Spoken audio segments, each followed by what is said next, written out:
We'll start the program with the national anthem. May I now request everybody to please stand up for the national anthem.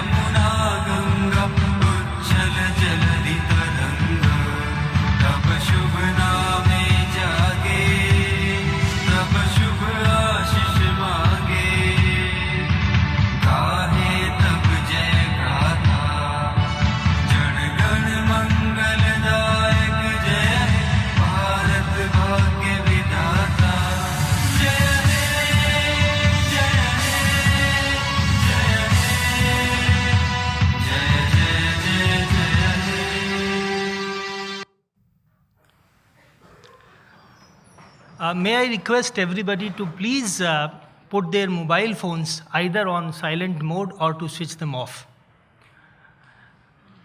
I would now like to request Honorable Chairman, Executive Council, NMML, Shri Nipendra Mishra, to give his welcome lecture. Sir.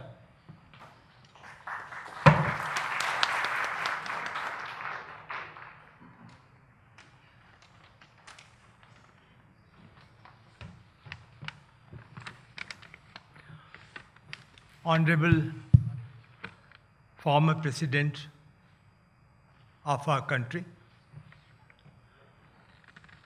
Vice Chairperson of the Executive Council, dignitaries, and I must also recognize the representation of the family of our ex-Prime Minister, late Shri Atal Bihari Ji. At the moment he is with us, Shri Ranjan Bhattacharya. It is my privilege to welcome Honorable former President, respected Shri Kovind Ji. Sir, you very kindly accepted our request to deliver the first lecture of Prime Minister's lecture series. It is part of our commitment to encourage academic activities in addition to the display in galleries, light and sound show, and planetarium. Once again, I extend a very warm welcome to the distinguished presence in this auditorium. Honorable ex-President was sworn in as the 14th President of India on 15 July 2017. Earlier, he was Governor of the state of Bihar. He has a long and very illustrious record of public service, and he is an ardent champion of equality in society and integrity in public life. He strongly believes in social empowerment, particularly participation of women in nation building. He was also member of Rajya Sabha for 2 terms, beginning 1994.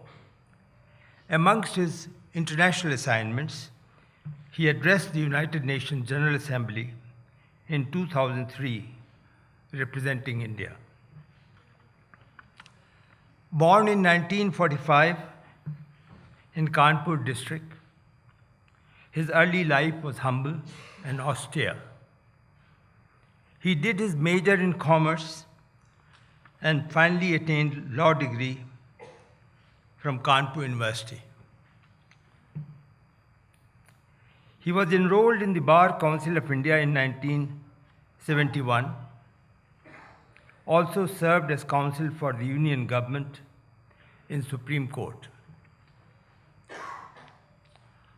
I recall a very confidential, true story about him. In fact, I learned from him. After doing his major in commerce, he was wanting to appear in civil service and was spending days here in Delhi. On one particular day, very innocently, he decided to visit UP Bhavan to meet the then Chief Minister, C.B. Gupta, thinking that he may get some small little assignment while he prepares for the civil service. Those days there was no such security and no such restriction. And he was fortunate enough, he had not seen Gupta ji.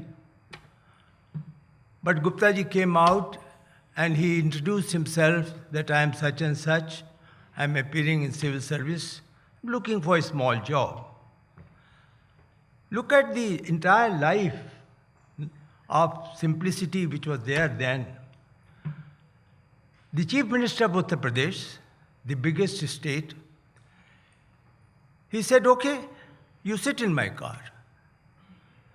So he didn't understand why. I mean, through the Chief Minister, what's happening. So anyway, the orders were there, he sat in the car. And Gupta ji went to the then Prime Minister, Morarji Desai. He also entered there. He was asked to sit with the PA. And Gupta ji went, met Morarji Bhai. Both of them came out. And Gupta ji said, this young man, होनहार लगता है, इसको कुछ नौकरी चाहिए. The Prime Minister of India says to that, और तो मैं कहीं नहीं कर सकता, इसको कहो इस बंगले में बैठ करके यहाँ ऑफिस में काम करे. And that's how he started earning. I'm giving this example once again that what commitment can do, what simplicity can deliver, what integrity can deliver, and it's not always necessary that everybody, as nowadays younger people think, that you cannot rise unless you have some kind of support or some kind of hereditary treasure. It is here. A man worked there for a few months and then decided, let me now go to law where I have attained the degree, and then he started practicing. His poor image was widely acclaimed.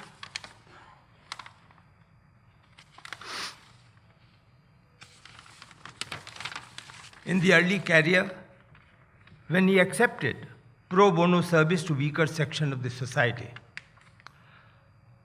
After his election to the highest constitutional office in this country, he performed his duties with dignity, foresight, compassion, and his presidency will always be remembered for simplicity but with highest ethical standards. Our ex-president's vision always has been to contribute towards vibrant and rewarding partnership between the citizen and those entrusted with the governance. As you are all aware, we are here, and Honorable ex-president will deliver his lecture on the life and legacy of respected Sri Atal Bihari Vajpayee ji. We chose this as the first topic for this lecture series because you all know his birth date was celebrated on 25th of December, and then we thought that the real tribute would be if we start the lecture series by recalling his life, his achievements, and we could not find a better person than our ex-president, who had also lived, grown, and seen him very closely. Late Shri Atal Bihari Vajpayee ji is one of the most respected and loved political leader, well known for his large-heartedness.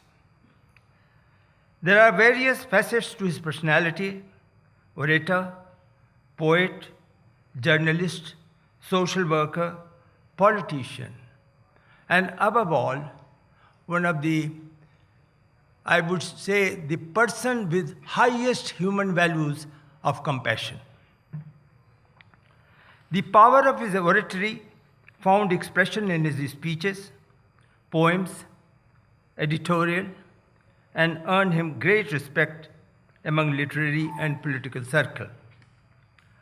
Atalji was among the most illustrious leaders of independent India, who had a transformative vision of the country and always, whether in opposition or in government, implemented it faithfully. A veteran parliamentarian, Shri Vajpayee was highly popular across political parties. Again, a very great quality of a man whose acceptance was not based on political leadership of a political party. That was his personality.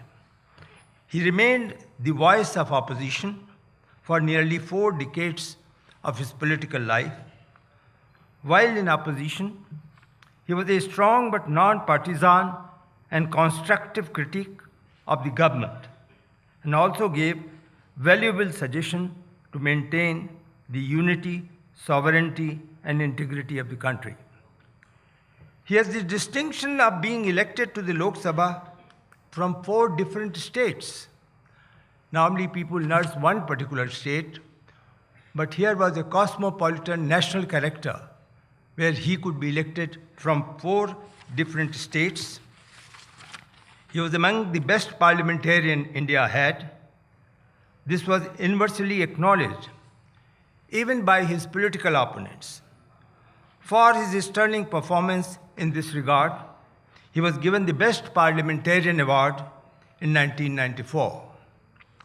He had a deep commitment to the overall development of the nation, uplift of people, which was reflected in programs such as Sarva Shiksha Abhiyan, Pradhan Mantri Gram Sadak Yojana, fulfilling the vision of Antodaya as dreamt by Pandit Deen Dayal Upadhyay ji. The courage of the Indian Army and judicious political decision during the Kargil War under his leadership, Shri Vajpayee not only ensured success in the war, but also made India proud. As Prime Minister, he will always be remembered because he approved without any hesitation the need for the Pokhran nuclear test. He was honored with Padma Vibhushan in 1992 for his excellent service to the nation. Atalji was also conferred India's highest civilian honor, the Bharat Ratna, in December 2015. Few lines about our Sangrahalaya. It's a tribute to the contribution of each of our prime ministers in the development of nation over the last 75 years. It is a source of knowledge and inspiration, igniting ambition of national service in our youth. Since its opening in April 2022, it has already attracted more than 2 lakh visitors from India and abroad. As part of its academic activity, this new lecture series is being initiated. We are also, with this, opening the special study facility on prime ministers in our Sangrahalaya. I might also add that the second lecture in this series will be on our ex-Prime Minister, Shri Jawaharlal Nehru. I once again welcome our President in our midst. We are lucky to have him here. Once again, I welcome the distinguished presence here who have come to listen to the lecture of our Shri Kovindji, ex-president. Thank you.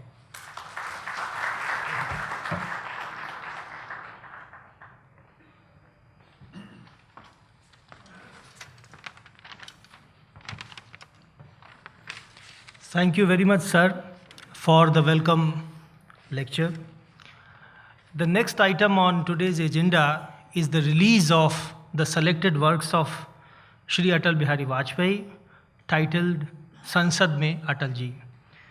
In a few minutes, I would like to introduce what the selected works are all about and how they started and what is the stage at which they are now. The idea of NMML publishing the selected works of Shri Atal Bihari Vajpayee originated in 2019 when Shri N.M. Ghatate approached the then director, Shri Shakti Sinha, about this idea. The initial idea was to fill up the gap of 1999 to 2005 in the collection of Atalji's parliament speeches earlier published by Shri Ghatate under the title Meri Sansadiya Yatra. It was subsequently decided to cover not only all the speeches of Shri Atal Bihari Vajpayee in Parliament right from 1957 up to 2005, but also his speeches, writings, and correspondence as a whole. The project was conceived in two phases.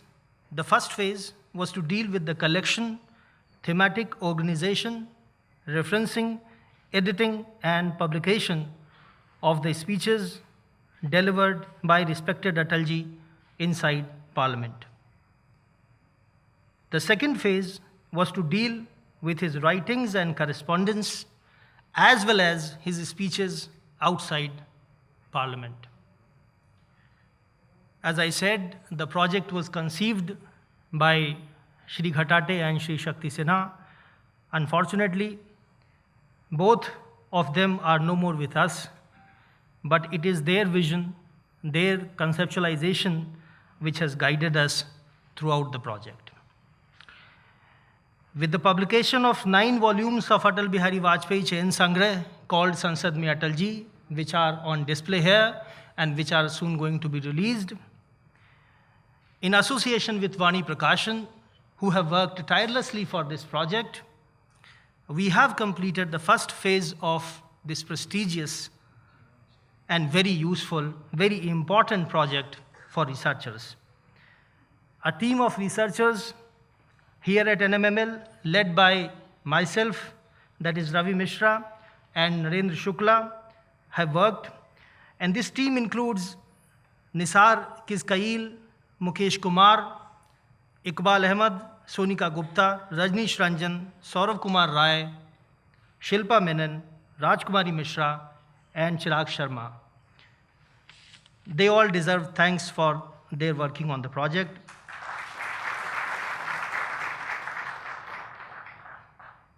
I would also like to take this opportunity because now we are going to start the second phase of the project in which Shraddheya Atalji's speeches outside the Parliament, his correspondence, his writings, including his poetry, are going to be published. So I would like to request all the distinguished members present today that if they possess any of these, or if they know people who possess any of these, they should kindly come forward and inform us so that we can successfully complete the second phase of the selected works of Atalji.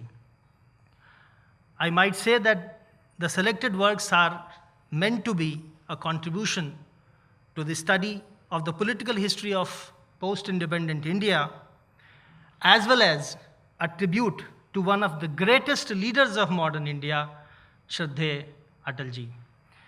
With these very few words introducing the selected works of Atal Bihari Vajpayee, I would now request the Honorable former President of India, Shri Ram Nath Kovind ji, to release one of the copies of the selected works. And I would also like to invite our director, sir, Shri Sanjeev Nandan Sahai ji, and Shri Narendra Shukla to come up on the stage for the release.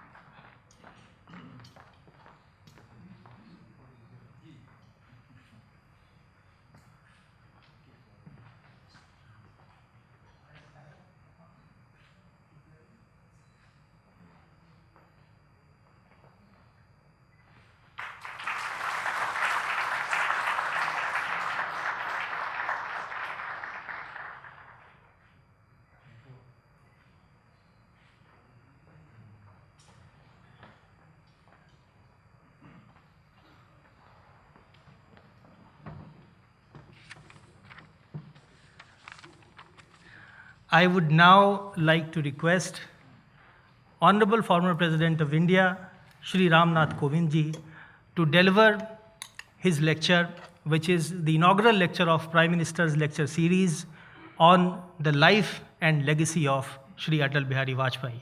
Sir.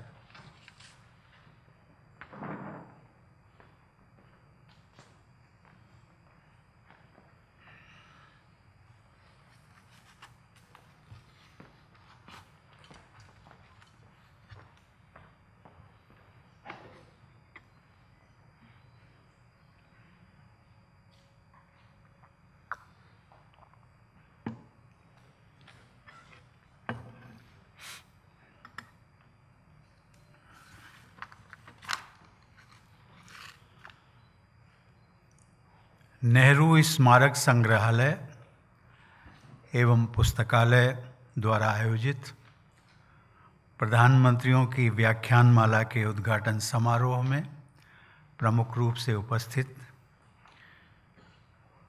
Nehru स्मारक संग्रहालय एवं पुस्तकालय के कार्यकारी परिषद के अध्यक्ष श्री नृपेंद्र मिश्रा जी, उपाध्यक्ष डॉक्टर ए सूर्य प्रकाश जी, इस सभागार में उपस्थित सभी गणमान्य अतिथिगण, देवियों और सज्जनों, नेहरू स्मारक संग्रहालय एवं पुस्तकालय द्वारा आयोजित प्रधानमंत्रियों की व्याख्यानमाला का आयोजन करने के लिए मैं सभी पदाधिकारियों की सराहना करता हूँ। It's a good beginning and rather thoughtful beginning.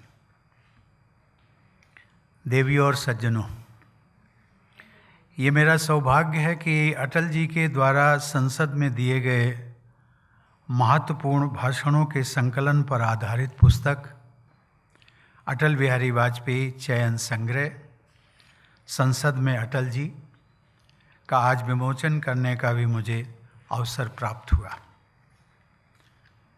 इस संकलन के कुल 9 खंड प्रकाशित होंगे। यह पुस्तक शोध करने वाले शोधार्थियों के लिए संदर्भ ग्रंथ के रूप में सहायक हो सकेगी। देवियों और सज्जनों, अटल जी के बारे में बात करना अपने आप में एक बहुत बड़ी चुनौती है। सार्वजनिक जीवन में अटल जी की सक्रियता और उनकी अनूठी कार्यशैली का प्रभाव पिछले लगभग 6 दशकों तक भारतीय राजनीति और चिंतन पर छाया रहा, आज भी है और मुझे लगता है कि भविष्य में भी छाया रहेगा। इतने बड़े विस्तृत कालखंड में व्याप्त इतने महान जननायक के विचारों और योगदानों का संक्षिप्त प्रस्तुतिकरण भी आप सबके समक्ष रखने का मैं एक छोटा सा प्रयास करने जा रहा हूँ। ऐसे अनेक जनसेवक, पत्रकार, कवि तथा अन्य क्षेत्रों में सक्रिय लोग आज भी मौजूद हैं जिन्होंने अटल जी को लंबे समय तक नज़दीक से देखा है और जाना है। आप पाएंगे कि ऐसे सभी लोग अटल जी से जुड़े अपने संस्मरणों को बहुत स्नेह और उत्साह के साथ साझा करते हैं। काव्य लेखन तथा कवि सम्मेलनों में भाग लेना, अच्छा साहित्य पढ़ना और उस पर चर्चा करना, स्वादिष्ट भोजन करना, सुरुचिपूर्ण हास्य और चर्चा परिचर्चा, ये सभी अटल जी की प्रिय गतिविधियां थीं।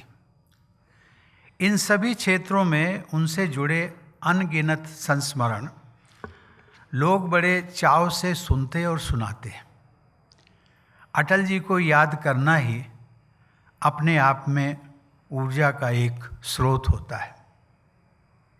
देवी और सज्जनों, भारतीय राजनीति के अजात शत्रु कहे जाने वाले श्रद्धेय अटल बिहारी वाजपेयी जी को तत्कालीन सरकार ने वर्ष 1992 में पद्म विभूषण से अलंकृत किया था।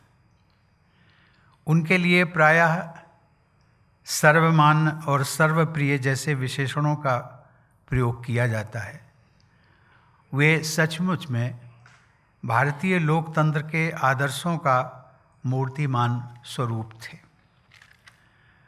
मुझे याद है वर्ष 1994 में जिनेवा में आयोजित United Nations human rights commission की बैठक में कश्मीर के मुद्दे पर अटल जी भारत की आवाज़ बने।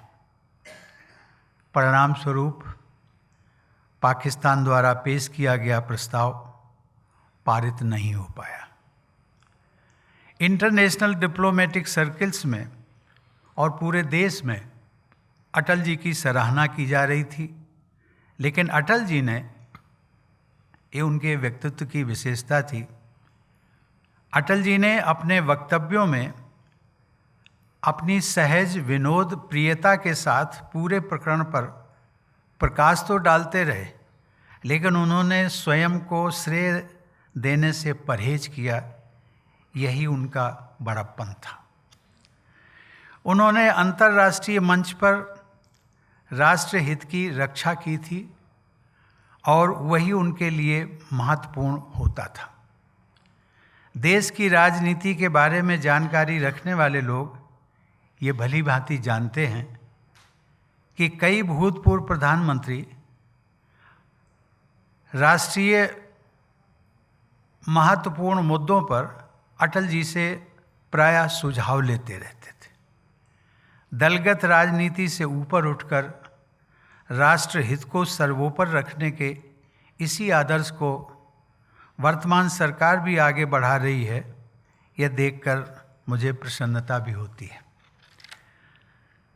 देवियों और सज्जनों, वर्तमान सरकार ने आज़ादी का अमृत महोत्सव बड़े पैमाने पर मनाने का संकल्प लिया और उसे आगे भी बढ़ाया जा रहा है। इस महोत्सव का एक प्रमुख उद्देश्य स्वाधीनता सेनानियों को और अमर बलिदानियों को याद करना है। वर्तमान सरकार द्वारा जन भागीदारी के साथ मनाया जा रहा ये महोत्सव अटल जी की एक भावपूर्ण कविता में अभिव्यक्त प्रेरणा को कार्य रूप देता है और वो कविता मैं आप सबके साथ साझा करना चाहूँगा।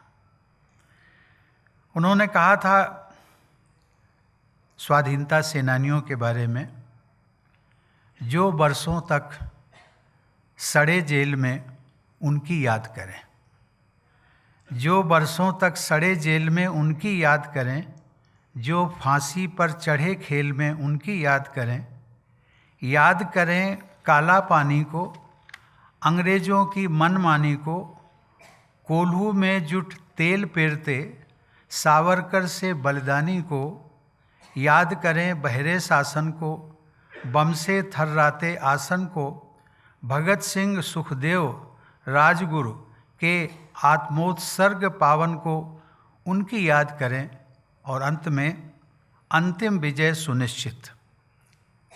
अंतिम विजय सुनिश्चित पथ में क्यों अवसाद करें, उनकी याद करें जो बरसों तक सड़े जेल में। देवियों और सज्जनों, अटल जी क्यों इतने सम्मानित थे?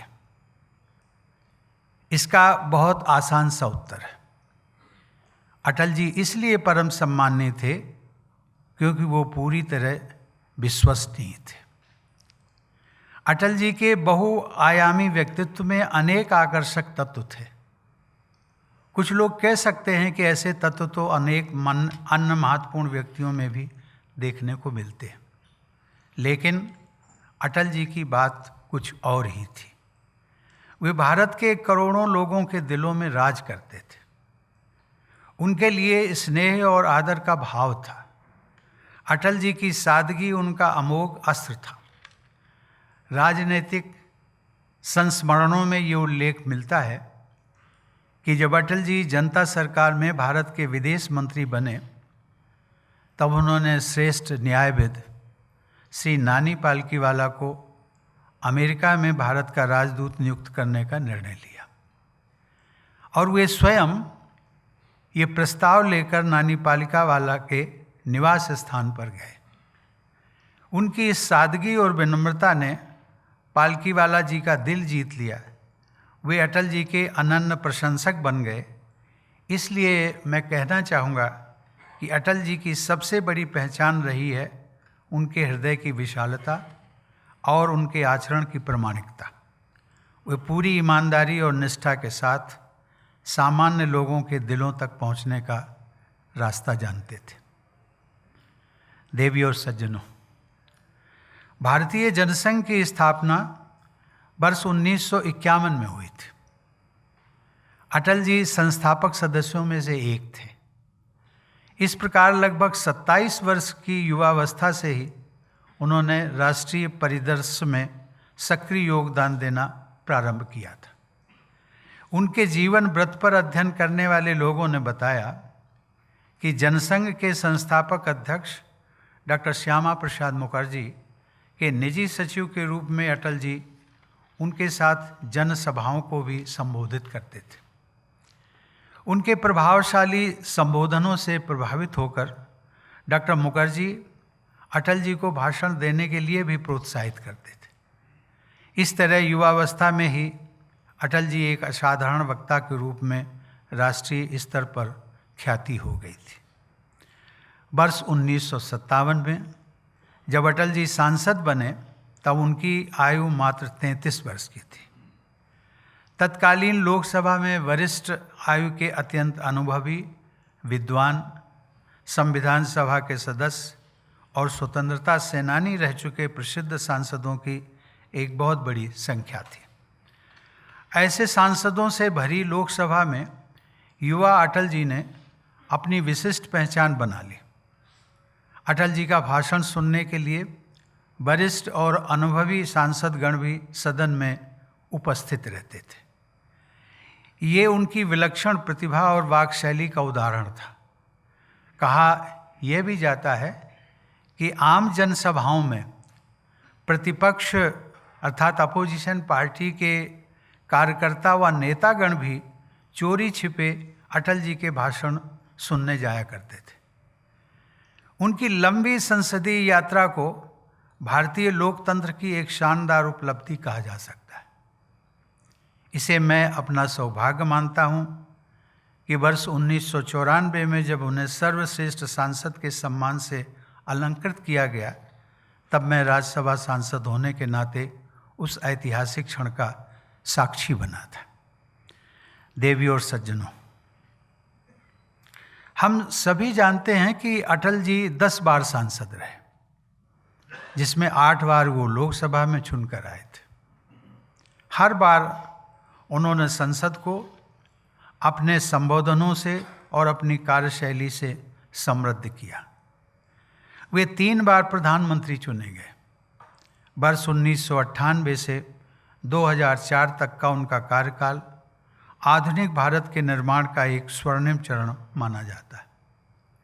वर्तमान सरकार उनके अनेक कार्यों को आगे भी बढ़ा रही है और उनके सपनों को पूरा कर रही है। ये अटल जी के नेतृत्व और व्यक्तित्व को वर्तमान भारत सरकार की सच्ची श्रद्धांजलि है।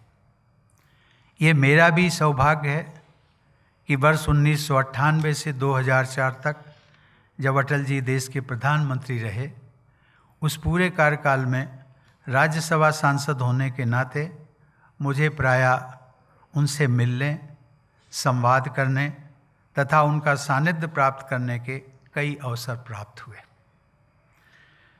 देवी और सज्जनों, अटल जी ने एक पत्रकार के रूप में अपनी जन सेवा का शुभारंभ किया था। राष्ट्र धर्म, पांचजन्य, स्वदेश और वीर अर्जुन के संपादक के रूप में उन्होंने लगभग 5 वर्षों में अनेक आलेखों की रचना की। संपादक के रूप में उन्हें तत्कालीन सत्ता की शक्ति के साथ संघर्ष भी करना पड़ा। स्वदेश को तो सरकार द्वारा सील कर दिया गया था। उन्होंने चेतना नामक एक साप्ताहिक पत्र का भी संपादन किया था। मैं चाहूँगा कि कोई संस्थान या व्यक्तिगत शोधार्थी, और मुझे लगता है कि यहाँ पर विश्वविद्यालय से संबंधित बहुत सारे युवा साथी बैठे हुए हैं, उनकी पत्रकारिता पर गहराई के साथ काम करें। ऐसे शोध के परिणाम स्वरूप भारतीय राजनीति और समाज में गंभीर रुचि रखने वाले लोगों को अटल जी के अनेक अमूल्य विचार उपलब्ध हो सकेंगे।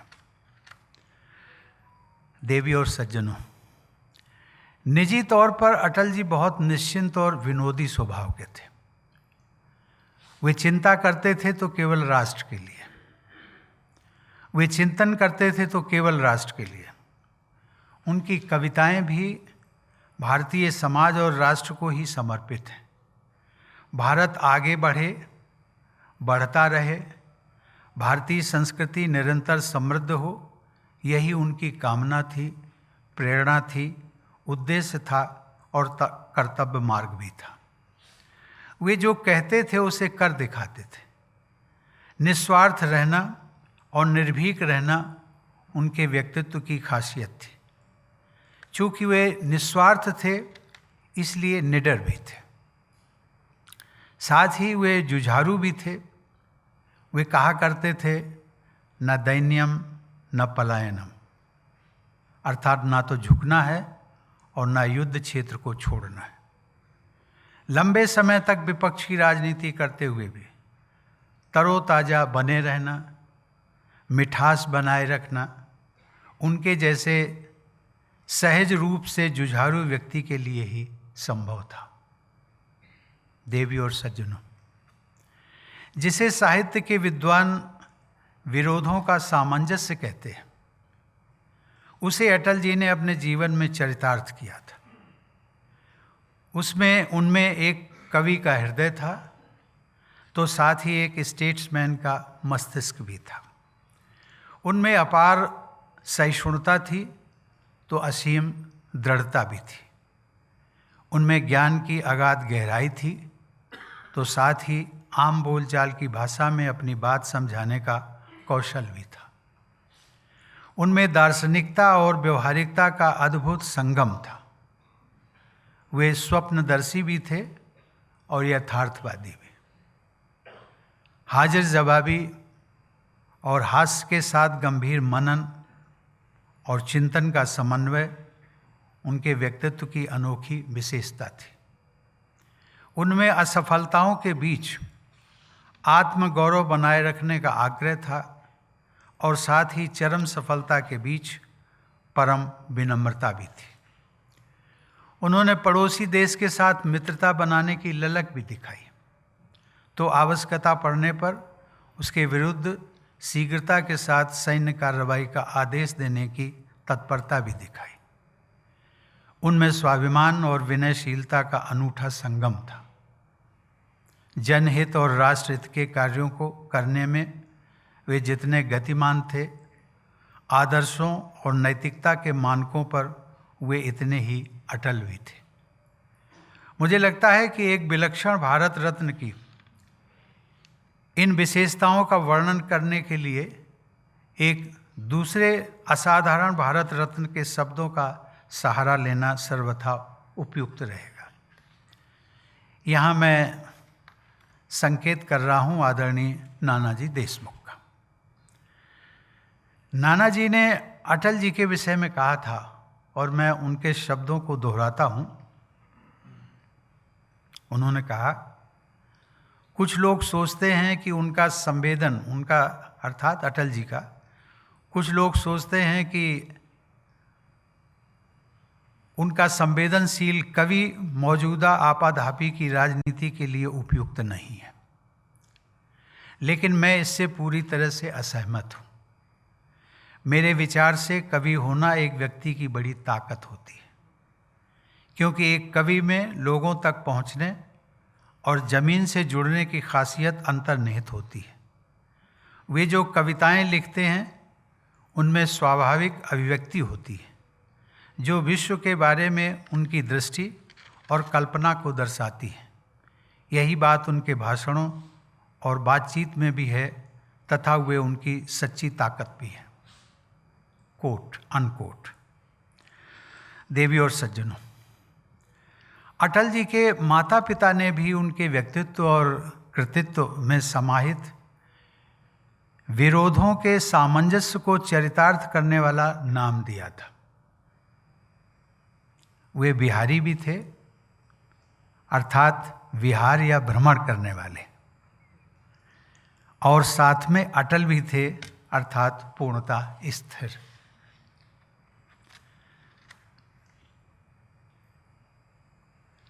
यदि हम सचमुच में देखें, वैज्ञानिक दृष्टिकोण तथा व्यक्ति और राष्ट्र के हित में विज्ञान के प्रयोग को अटल जी ने प्राथमिकता दी थी।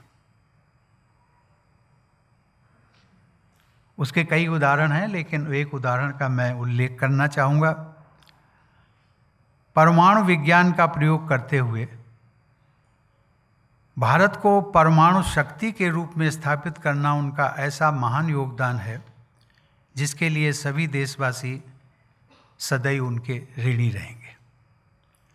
जय जवान जय किसान के साथ साथ जय विज्ञान का भी उद्घोष उन्होंने दिया, जो हमारे वैज्ञानिक समुदाय के लिए अक्षय प्रेरणा का स्रोत है तथा सभी देशवासियों के लिए विज्ञान के प्रति सम्मान का भाव रखने के लिए एक मंत्र की तरह है। भारत के अत्यंत लोकप्रिय देशभक्त वैज्ञानिक डॉक्टर APJ अब्दुल कलाम को राष्ट्रपति पद पर नियुक्त करने की जो पहल की थी, उसको अटल जी ने हमारे संवैधानिक लोकतंत्र को एक अमूल्य उपहार दिया। देवियों और सज्जनों, युग पुरुष अटल जी ने भारत के लोकतंत्र को निखारा। उनके एक एक वाक्य के पीछे वर्षों का चिंतन मनन था, तपस्या थी। उन्होंने जन चेतना को अपनी वाणी की संजीवनी से मजबूत बनाया। वे भारतीय लोकतंत्र के अमर कवि और गीतकार के रूप में हमेशा याद किए जाएंगे। मुझे याद है कि जब राष्ट्रपति के रूप में मेरे भाषणों के संकलन को पुस्तक के रूप में प्रकाशित करने का निर्णय लिया गया, उस समय पुस्तक के नाम को लेकर थोड़ा विचार विमर्श हुआ और तब मैंने अटल जी को ध्यान में रखकर मेरे मस्तिष्क में एक शीर्षक आया था और वही मैंने अपनाया, और वो शीर्षक था लोकतंत्र के स्वर। अटल जी के भाषणों में हमारे लोकतंत्र का संगीत गूंजता है। उनकी आवाज़ भारत के जन जन की आवाज़ बन जाती। उनके ऐतिहासिक संबोधन विश्व के महानतम लोकतंत्र की अमूल्य विरासत है। जब कभी हमारे लोकतंत्र के सम्मुख कोई संकट आया, तब अटल जी ने पुरोधा की तरह लोक शक्ति का महत्व जनता को समझाया। लेकिन जब कभी हमारे राष्ट्र के सम्मुख कोई बाहरी संकट आया, तब अटल जी ने बिना किसी मतभेद के भारत माता की रक्षा हेतु अपना पूर्ण समर्थन भी दिया। देवी और सज्जनों, सामाजिक समानता और समरसता के प्रति अटल जी की अटूट निष्ठा थी। बाबा साहब डॉक्टर भीमराव अंबेडकर को वो बहुत सम्मान और आदर देते थे। वर्ष 1998 में 12वीं लोकसभा चुनाव के लिए भारतीय जनता पार्टी का जो घोषणा पत्र जारी किया गया, उसमें डॉक्टर अंबेडकर से संबंधित एक विशेष अनुच्छेद अटल जी के आग्रह पर जोड़ा गया। अटल जी के नेतृत्व में भारतीय जनता पार्टी ने वो चुनाव लड़ा था।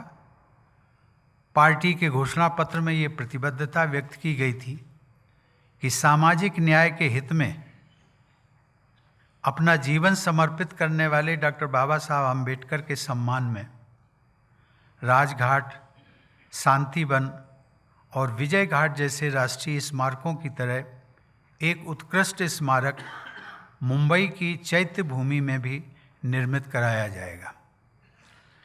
घोषणा पत्र में अनुसूचित जातियों और अनुसूचित जनजातियों के लिए आरक्षण सहित अन्य विशेष सुविधाओं द्वारा अधिक से अधिक लोगों को हर स्तर पर और हर तरह से लाभ पहुंचाने का लक्ष्य भी शामिल किया गया। उस चुनाव में भारतीय जनता पार्टी ने स्थिर सरकार और योग्य प्रधानमंत्री का नारा दिया था। पार्टी की ऐतिहासिक जीत हुई। योग्य प्रधानमंत्री के रूप में श्रद्धेय अटल बिहारी वाजपेयी ने सुशासन और सामाजिक समरसता के नए प्रतिमान स्थापित किए। यह बहुत प्रसन्नता की बात है कि वर्तमान प्रधानमंत्री जी के भी नेतृत्व में वर्तमान सरकार ने सुशासन और सामाजिक समरसता के आदर्शों को और अधिक मजबूती प्रदान की है। बाबा साहब डॉक्टर भीमराव अंबेडकर की स्मृति को पंचतीर्थ प्रकल्प के माध्यम से प्रभावशाली कार्य रूप दिया। बाबा साहब अंबेडकर के सम्मान में अटल जी ने और वर्तमान सरकार ने, मुझे लगता है, जितना काम किया है उतना स्वाधीन भारत में और किसी भी कालखंड में नहीं किया गया। देवी और सज्जनों, वर्ष 2001 में भारतीय जनता पार्टी द्वारा एक दलित संगम रैली का आयोजन लाल किला दिल्ली में किया गया। हमारे विजय गोयल जी बैठे हुए सामने, उसके कर्ता धर्ता भी थे। अटल जी उस समय प्रधानमंत्री थे। देश में बहुत से लोग भाजपा की छवि को दलित विरोधी पार्टी के रूप में चित्रित करने का प्रयास करते रहते थे, मनुवादी पार्टी के रूप में बदनाम करने का प्रयास करते थे।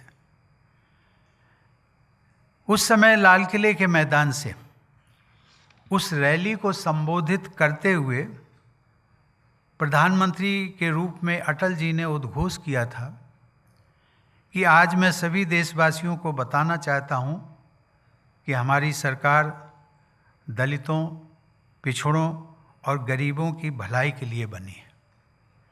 मैं ये स्पष्ट करना चाहता हूं कि हमारी सरकार मनुस्मृति के आधार पर नहीं बल्कि भीम स्मृति के आधार पर काम करेगी। भीम स्मृति अर्थात भारत का संविधान। उन्होंने आगे ये भी कहा कि हम लोग मनुवादी नहीं हैं बल्कि भीमवादी हैं, अर्थात आम्बेडकरवादी हैं। लाल किले के मैदान से किया गया अटल जी का वह उद्घोष ऐतिहासिक महत्व रखता है, जिसने समाज के एक वर्ग के मानस पटल पर भारतीय जनता पार्टी के प्रति जो विकृत भाव था उसे दूर करने में सकारात्मक भूमिका निभाई। देवी और सज्जनों, अटल जी ये मानते थे कि भारत की भावभूमि पर आधारित विचारधारा ही सही अर्थों में देश हित की विचारधारा सिद्ध होगी। वे पंडित दीनदयाल उपाध्याय के एकात्म मानववाद का उल्लेख करते थे और कहते थे कि यह मानववाद पुरुषार्थ चतुष्टय पर आधारित था। उस मानववाद में सर्वोदय का आदर्श समाहित था। साथ ही उस मानववाद में लोकतांत्रिक समाजवाद के सभी श्रेष्ठ तत्व भी निहित थे। अटल जी मानते थे कि ऐसा मानववाद ही भारत के आर्थिक और सामाजिक पुनर्निर्माण का समुचित आधार बन सकता है। जब वे प्रधानमंत्री बने तो उन्होंने भारतीयता पर आधारित नीतियों और कार्यक्रमों को आगे बढ़ाया, समरसता के आदर्श को पुष्ट किया।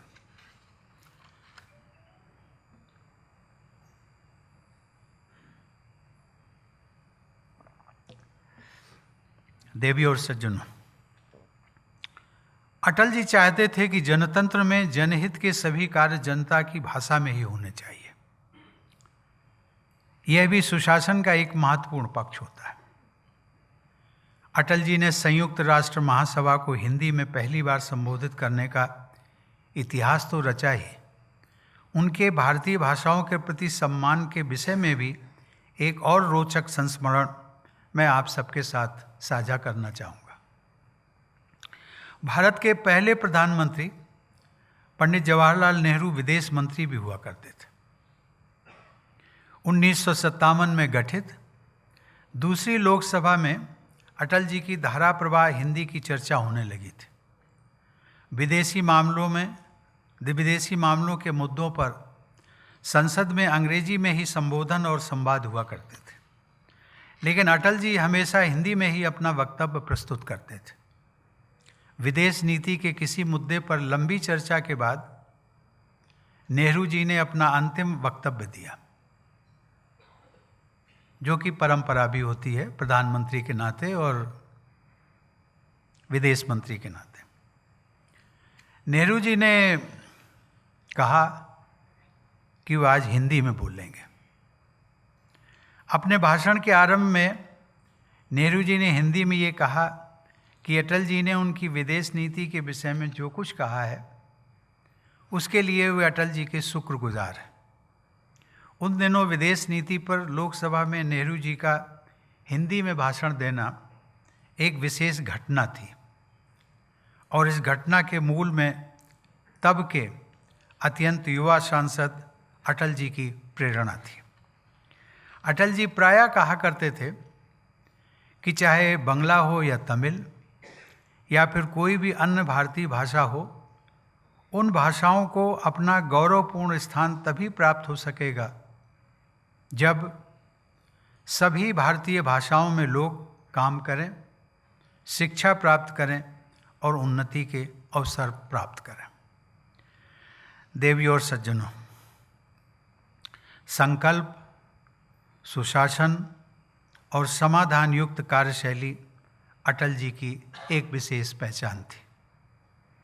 उन्होंने कावेरी जल विवाद को सुलझाया। उनके कार्यकाल में भारत की आईटी इंडस्ट्री को नई ऊर्जा मिली और भारत एक सॉफ्टवेयर महाशक्ति के रूप में उभरा।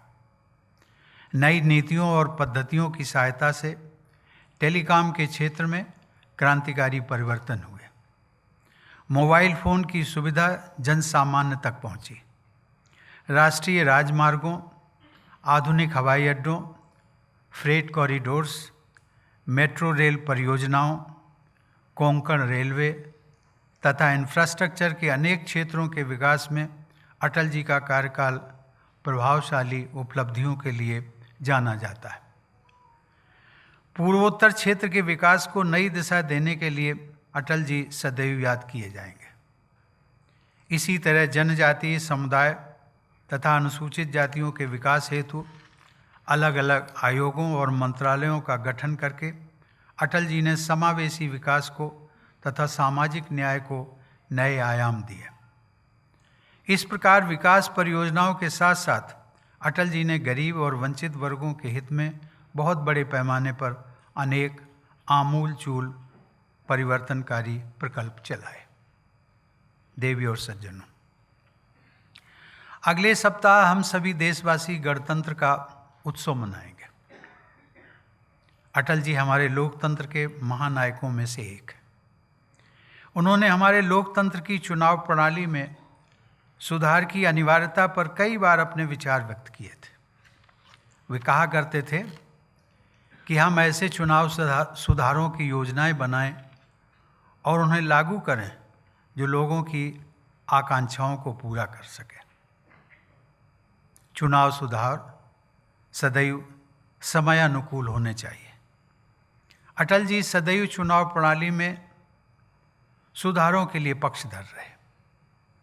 वे कहा करते थे कि चुनाव स्वतंत्र व निष्पक्ष हों, कम खर्चीले हों, मतदाताओं की अधिक भागीदारी हो, ताकि भारत का लोकतंत्र और मजबूत हो सके।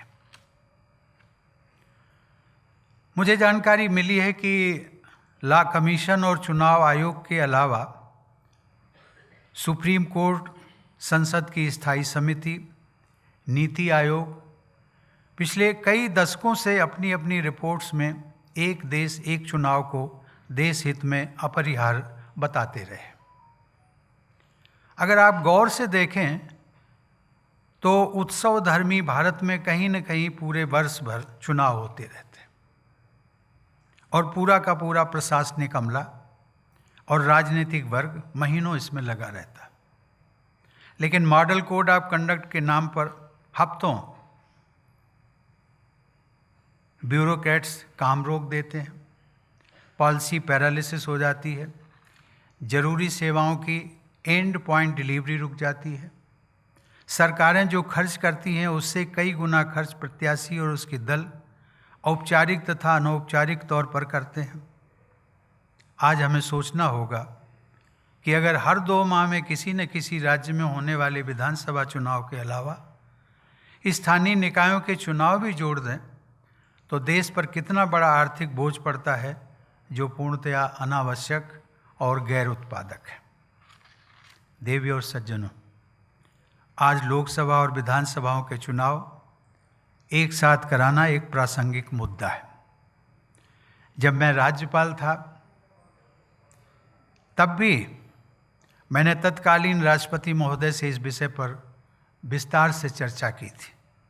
उसी दौरान अनौपचारिक बातचीत में प्रधानमंत्री जी से भी मेरा इस मुद्दे पर विचार विमर्श हुआ था और उनके विचार अत्यंत सकारात्मक थे।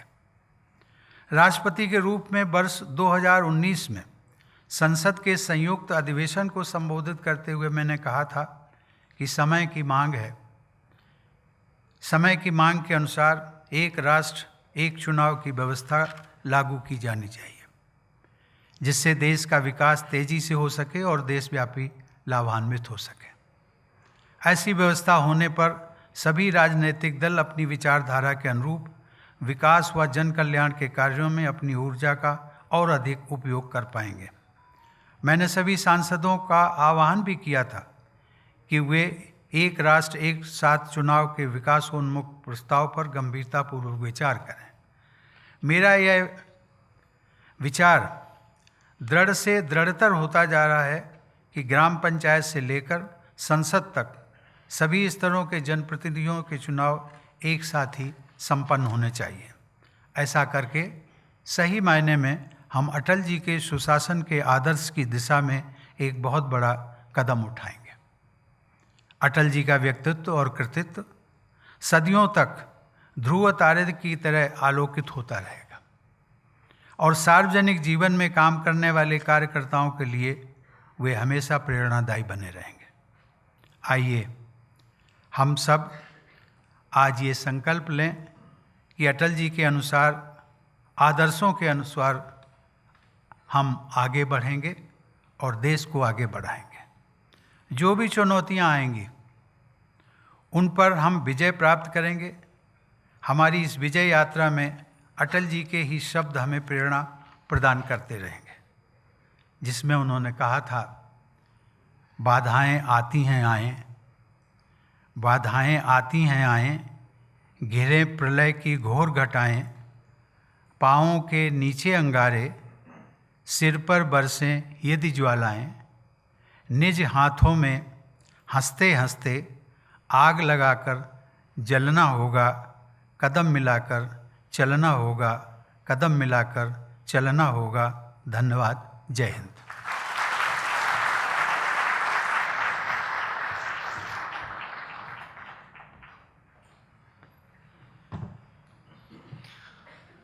Thank you very much, sir, for delivering the inaugural lecture of the Prime Minister's lecture series on the life and legacy of Shri Atal Bihari Vajpayee.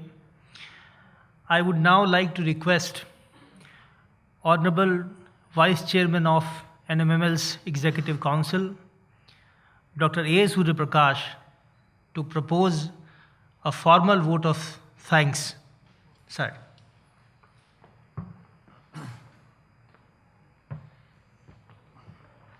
Namaskar. Respected Shri Ramnath Kovind ji, respected Shri Nripendra Mishra ji, Director NMML Shri Sanjeev Sahai ji, distinguished guests and friends. It is a privilege to propose a vote of thanks on the occasion of the inaugural lecture of the Prime Minister's lecture series on the life and legacy of Shri Atal Bihari Vajpayee and the release of the selected works of Shri Atal Bihari Vajpayee. We are highly grateful to Shri Ramnath Kovind ji for accepting our invitation and for being present on this occasion. Having known Atal ji for long years, Shri Kovind ji has shared with us his insights into the life and times of Atal Bihari Vajpayee.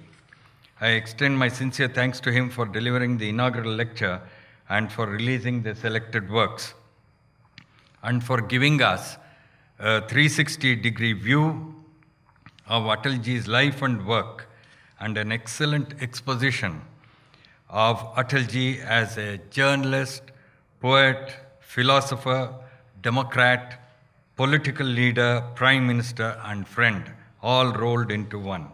Sir, we are most grateful to you for the lecture and for the insights you have given us this evening. I also express my heartfelt thanks to Shri Nripendra Mishra, Chairman, Executive Council, for guiding us in the execution of the selected works and for initiating the Prime Minister's lecture series. I thank the distinguished audience, all of you who have gathered here today to hear our former president on Atal Bihari Vajpayee. The publication of 9 volumes of the selected works of Atal Bihari Vajpayee, titled Sansad Mein Atalji, is the significant achievement of this institution.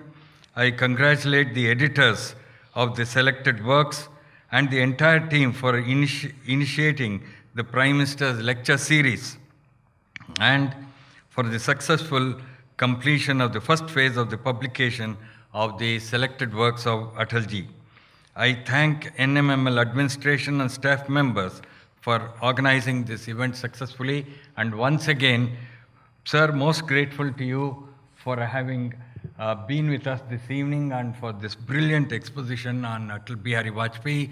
Actually, this is a great beginning for our lecture series on Prime Ministers, and Pradhan Mantri Sangrahalaya is most grateful to you for that. And thank you all for being here this evening. Thank you very much.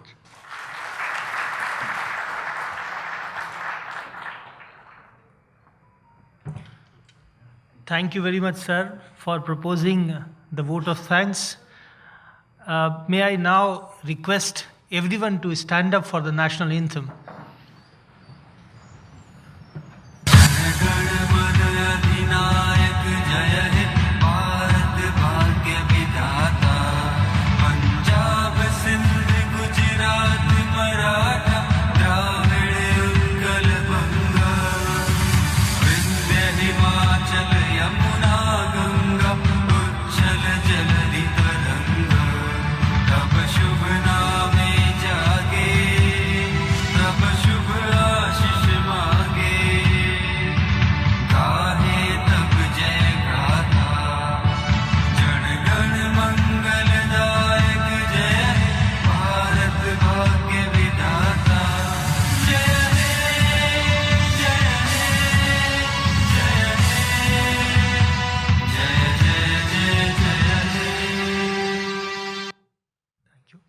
I would request all the distinguished guests to please be seated for the moment and allow the Honorable former President to leave the auditorium, and after that kindly join us for the high tea just outside the auditorium. Please remain seated.